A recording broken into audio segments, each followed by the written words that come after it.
Hey you guys, it's TsubakiSwagg and I'm coming to you with my review of Brynhildr in the Darkness manga chapter 111, Draisel. Okay, so this chapter, of course it picks up where the last one left off at, where Rurumi's Draisel hatched from her harness and ate her body.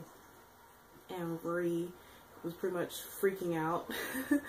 So, Ri is like looking at Rurumi's Draisel, and it's pretty much saying that it wants to eat her. So it's walking up to her, and then Kana's sister and her friend and the guard that was guarding the man from Banquet come up, and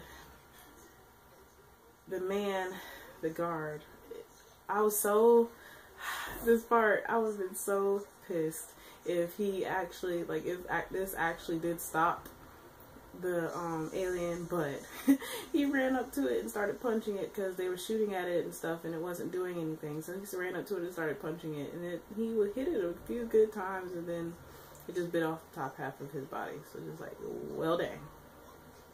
But also Kana tried to save Ri and got her legs bitten off, so Kana's like out.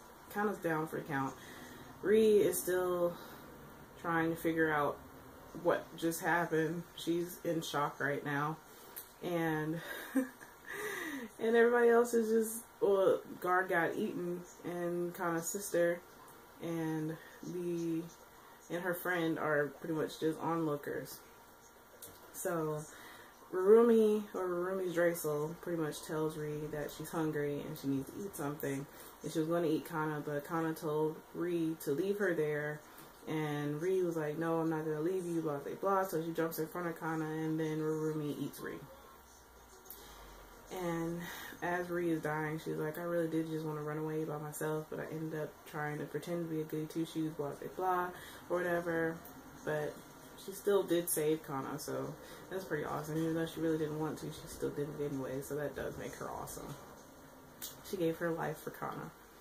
But, like, on her last breaths, Kana told her that she always, even though she didn't get to talk to her very much, she always wanted to get to know her, which made it really sweet. It was like, oh.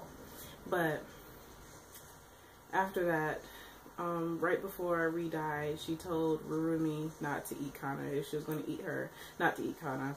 And she promised or whatever, and then after she ate Ri, she was like, it's still not enough, so I guess I'll end up having to eat you anyways, Kana.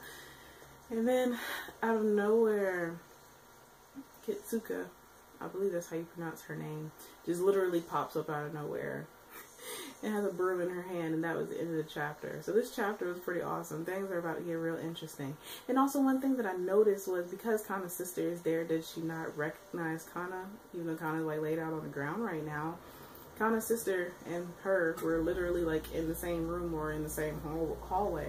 So I thought that was pretty interesting and odd that she didn't recognize her, but Kana is like within feet of her sister, and neither one of them recognizes the other, which is kind of sad, but maybe they will recognize each other and then that will be awesome.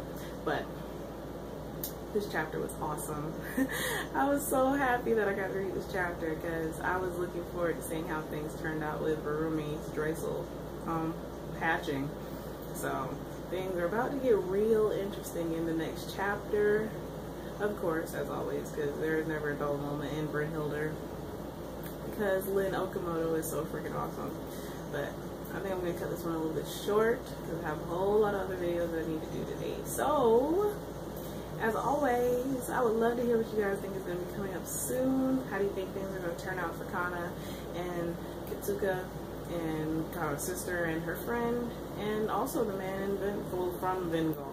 But as always, please remember to comment, thumbs up, and subscribe. It helps me out a lot. And this is TsubakiSwagg.